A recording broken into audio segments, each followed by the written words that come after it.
Welcome back to the Hybrid Athlete Dads podcast. In today's episode, I'm going to be going over the Hybrid Athlete's Dad Roadmap for achieving New Year goals. Now, before I dive into today's episode, if you've been listening to the podcast for any bit of time, you know that before I like to dive into today's episode, I like to go over what's going on in my fitness routine, what's going on in nutrition, and pretty much everything in between, anything that I'm training on, anything that I think would be helpful to provide for the audience. So just really diving into that. It was nice today at the gym being able to do squats for really the first time. Honestly, I can't remember how long that it's been. I have been doing squats quite a bit, and then when I went into my marathon prep, I started to cut back a little bit on them. And then once I did my marathon, I definitely had some issues with my knees where they were just super sore.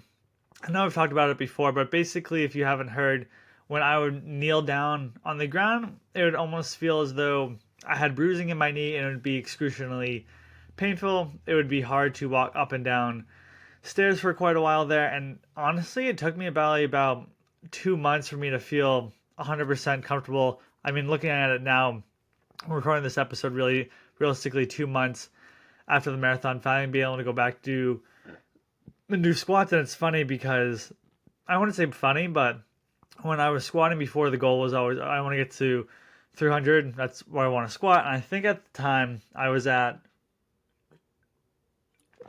285 is when I was at my max squat. I mean, that was just a 1 rep max, working my way up, and then was like so close. Went into the marathon prep, realizing doing max squats probably not the best when I'm doing these long runs, so tapered it back. I have been doing like hack squats for the last 2 months. I have been doing not Smith machine, but there's like a squat machine at my gym that I go to. It was fine, but it was nothing like doing actual squats today, so I was happy. Did 4 sets of 6 for 185. I would realistically like to do 225 at least for 6. I remember before the injury, I was doing like 225 for 12 reps, so I know I'm going to work my way back up into it. I really think squats are one of the best leg day exercises outside of maybe Bulgarian split squats that are equally as hard. So working my way back up, finally feel the knees are doing good. Had some lunges in there today. Those felt great, and that was just the big issue I had for a while, was just the knee pain that I was having. And it was funny because the knee pain would affect like everything else. It would affect the benching. It would affect doing shoulder presses because I feel I just didn't have that explosiveness that I usually had. So it's nice that now I can go back and finally do squats and then deadlifts and bench the big three and everything that I had been wanting to do. But my legs were definitely a little painful there. So I do recommend that if you are doing a marathon for the first time, you give yourself more time to either recover or give yourself more time to get up to doing those long runs. That's what I wish I would have done. Would have conditioned myself a little bit more, and then would have given myself a little bit more time on the back end. But you live and you learn. Now, the next point I want to get to is something that I'm using throughout my day. I'm not currently using during, I guess, this podcast episode per se, but using a standing desk has been beneficial to me. If you don't have one, I highly recommend getting one. You can go on Amazon. I think I purchased mine for, it's been a little while now, maybe 125, 150 bucks. For a long time, I hadn't been using the standing part of it. I used it all the time, and then I stopped, I think, during my marathon training, just wanting to not stand as much because my legs were pretty much toast every single day when I was running 50 miles per week, especially ramping up, rather quickly.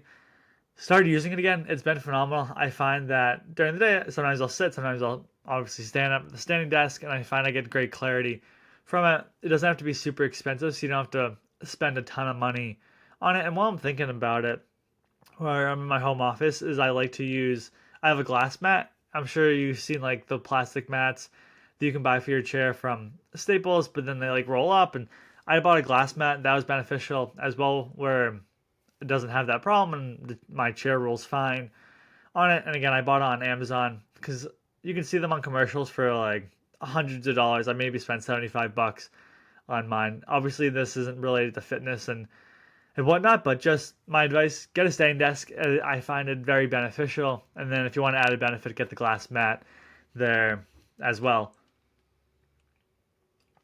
Now, when it comes to books that I'm reading, I like to share. I know I had an episode on the essential reads for hybrid athletes.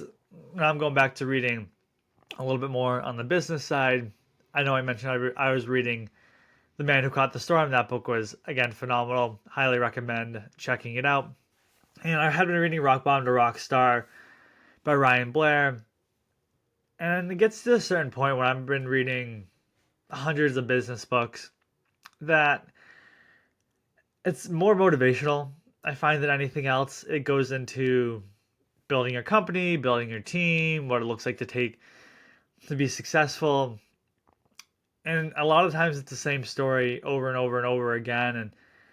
And I just had a hard time reading it again. I've read so many business books at this point where I don't really need that motivation to work on my business. I really rather at this point, when I'm reading books, I like to read stories and history, things that I hadn't really known about. So right now I switched over into reading The Black Edge. So this is something that I pivot. If I'm reading a book and I'm like first 10, 20 pages in, I'm not feeling it, I'm going to pivot. And sometimes if I'm halfway through a book and I'm just like, I'm not feeling the book, then I'll put it down. But usually I like to make my way through unless I'm not a fan of it in the first 10 or 20 pages or so. So reading The Black Edge right now, pretty fascinating. It's about going after the hedge fund industry on Wall Street. The FBI is going after them for insider trading. Very early on in the book, about 10 pages or so, but it's wildly fascinating to me. The person that they're going after in the book is Steve Cohen. His firm, SAC Advisor Group, or SAC Capital, I believe it might be Capital. At one point, they had made 30% a year for 20 years straight on investments. That's pretty nuts if you're not familiar with it. Usually the market returns on average, say anywhere from 7 to 10% per year. So to achieve 30% returns year after year after year, it's pretty fascinating. So in the book, I know that they're looking into him how that happened, because it's very difficult to pick winning stocks. There's a statistic out there where it's about 95% of money managers out there don't beat the market. So to be part of that 5% and to beat it year after year after year, we might see someone beat it once a year, twice a year. People will flood money, put money into them, but it's very hard to do it year after year, which is why if you're investing, I recommend investing in like the S&P 500 index fund or total stock market fund, something along those lines. That's what I do. It just follows the market. Market goes up, I make money. Market goes down, I lose money. So I've always had that interest in finance, and take that with a grain of salt. I'm not a financial advisor or anything. That's just a strategy that works for me. But the book seems to be rather fascinating, and that's really what I'm looking for, is more of that history lesson, more learning something that's I don't really know that much about, where I had been majoring in finance in college before I switched over to another major. So I've always had that fascination, but don't know much about the ins and outs of Wall Street and really how the hedge fund industry works. So excited to read this book, and excited to, hopefully it'll be a good one. I mean, I can't put it down so far, so hopefully the book will continue to be good. I can provide some more updates on how it goes if that's something that you're interested in. And the last thing that I want to get into before going into the Hybrid Athlete's Dad roadmap for achieving New Year's goals is something that Nick Bare posted recently. If you don't know him, he's the founder of Bare Performance Nutrition. I take a lot of his supplements. I've covered in other episodes, but highly recommend checking his company out if you haven't. And he recently did a High Rocks event. In an Instagram post, he mentioned that he learned a lot from doing that first High Rocks event. I think that's important to know, and something that I also want to get across to everyone listening to this podcast, that there's always that first time of doing something. There's the first time I ran a 5K and it was learning. There's the first time I did a sprint triathlon. It was learning. There's the first time I did a half marathon, then a marathon, then doing a 15K. And there's all this learning that's involved. And I don't think that you should be putting too much pressure on yourself when you're going out there and doing these first events. And I remember Cameron Haynes talking about it on his podcast. I mean, he's another individual I highly recommend checking out if you haven't done so. But when you're doing that first marathon, the goal is I just want to finish the marathon. When you're doing a half marathon, the first goal is I want to finish the half marathon. And that's the mindset that I went into with all these races because I know that there's so much to learn from. Take it as an example, my full marathon, I should say. There is so much that I learned from it when it came to hydration, when it came to nutrition, when it came to what I should be eating before the race, how much time I should be training for it, what the recovery should look like. That's things I didn't know because I never ran a marathon before. But now if I decide I'm going to go run another marathon at some point, I'm going to have so much more information that I can use to my advantage. Where if I put all this pressure on myself the very first time I ever ran a marathon, it probably would have been super difficult. I would have been anxious. But if I have the goal, I just want to finish, I want to keep on running, I don't care exactly what my time is, I just want to finish this event. And that's all I wanted to share with you. I think that's important. Again, if you're wanting to do a triathlon or get into running and you're starting to do races, just finish that very first one. And for me, it was just starting with that first 5K, and then that 5K turned into, I just ended up honestly just jumping from a 5K to a half marathon, and then I ended up doing a 15K and a marathon and another half marathon. But it all started with that first 5K. I had no idea what to expect for the race. I just saw that there was a 5K, local 5K in my area. I signed up. To give you an idea of how small it was, I came in ninth. I think there was 45 people that ran it. I ran it in like 8:45 or 8:30 minute miles. Definitely not that fast. I think that's honestly what I ran for my half marathons. That's better doing that for the half marathon than doing a 5K. Now I could probably run the 5K in under, I don't know, hopefully 23 minutes or so. But again, I was learning, okay, what's it like to show up for race day and to have that fuel? What am I going to fuel for race day? And what I learned is what I fueled for the 5K is exactly what I fueled for my marathon. Maybe added in one extra bar. Obviously, when you're running, what, eight, maybe, basically say between 8 to 9 times further than I'm running for the marathon, yeah, probably looking back now, I probably should have switched my strategy up a little bit. Then when I run my half marathon, give me a couple hours, I'm fine. My legs are probably hurting, but mentally I'm fine. When I run the half marathon, I need like 2 or 3 days off mentally just to decompress from doing that entire race. But I wouldn't have known that until I ran that marathon, and then I learned from it so I can plan better. So just want to share that out there with you. If you're wanting to do an event for the very first time, don't put that pressure on yourself. Just have the goal in mind. I want to finish this event, and then I want to sign up and see how I can test myself. And that's exactly what I did with my half marathon. The first half marathon I ran it in 2 hours, 4 minutes and change. Next one I did, it was like an hour 53. So I shaved off 10 minutes, and the course was so much harder on the second half marathon. The first one was a net downhill, and the one I recently ran, it wasn't net downhill, it averaged out because it was one big loop, but it was 600 feet up, 600 feet down, which for me, that's quite a bit. When I do my long runs, not my long runs, when I do the hills around me, I'm like 300 feet up, 300 feet down. So I was doing double the up, double the down than I had ever done before. But first one, I just want to finish this. Second one, okay, let's see how fast we can go. Not the easiest course to run that fast, but I know I'm going to push myself and see what I can do. So just wanted to share that with you if you're going out there. And again, thinking about doing an event for the very first time. Now, to get into today's episode on the Hybrid Athlete's Dad's roadmap for achieving New Year goals, I just wanted to go through pretty much exactly how I set up my own goals. There's any number of techniques that you can go out there. You can use the acronym SMART. There's different ways you can shoot. I want to lose 100 pounds. I want to run a marathon. But yeah, those goals are good. But I want to show you how I set up my goals to make sure that I can accomplish those goals. So what I like to do is at the end of the year, typically between after Christmas to the New Year. So you're looking at the 26th of December to the 31st of December. Any day in between, I like to just take an hour or two and sit down and journal. Okay, what do I want to accomplish in the next year when it comes to maybe my business, when it comes to my money, when it comes to my fitness, and just sit down and write down everything out. And obviously these goals can change over time, but I like to just sit down and I like to run through everything, put down every single goal that I want to accomplish. Sometimes this list is 20, 30, 40, 50 goals long. Well, yeah, it'd be nice to achieve all 40 goals. Now I start to go back and I start to go through, okay, like this is what I want to, this is what I actually want to be hitting. So as an example, a goal might be to purchase a brand new Chevy Tahoe. A phenomenal car that'd be great for the family.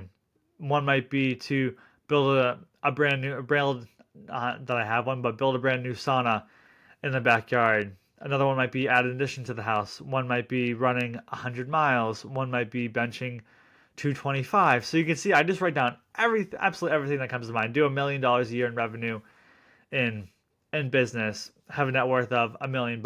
Just something along those lines where I just write everything down and then I start to go back through, okay, what are the goals that I actually want to achieve this year that, yeah, it'd be nice to have a new Chevy Tahoe. Do I really need one? Not necessarily. Our car, we drive a Ford Explorer and it has 50K miles on it and it's paid off, so it should be perfectly fine for the time being.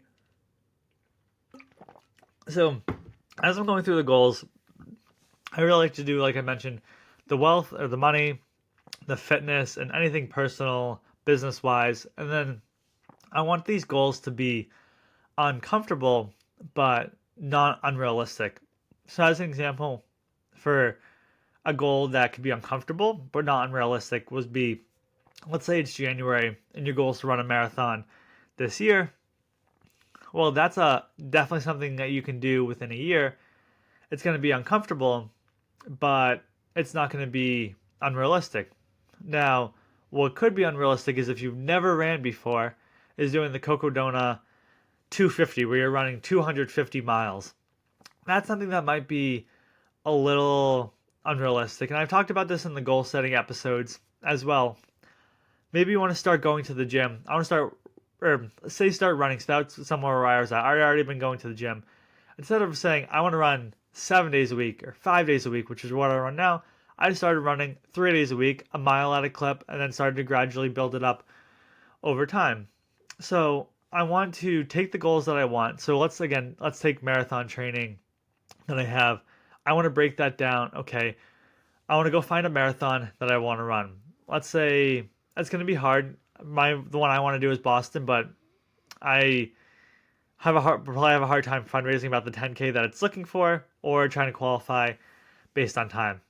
So maybe what I'm looking to do is, let's say a local marathon. Like the marathon that I ran was a local marathon. There was 400 people doing it. So the marathon is let's say it's January. Hypothetically speaking, say the marathon's in May, and mine was in October. Again, let's say hypothetically speaking, it's in May. So you got January, February, March, April, May. So you're looking at 5 months to train. So you're going from couch to 5 months to running a marathon. That's definitely going to be uncomfortable, but it's realistic. Typically, the most training plans are about 16 weeks. You're looking at about 4 months. You're giving yourself a little bit of buffer room there to do it. And then you just write down, okay, week 1, this is how many miles I have to run, and here's what I have to run on each day. And that's how I did my marathon prep. So I wrote down, okay, the week of September 1st, as an example. Monday, Tuesday, Wednesday, Friday, Saturday. This is exactly how many miles that I need to run, and then I just would cross it off.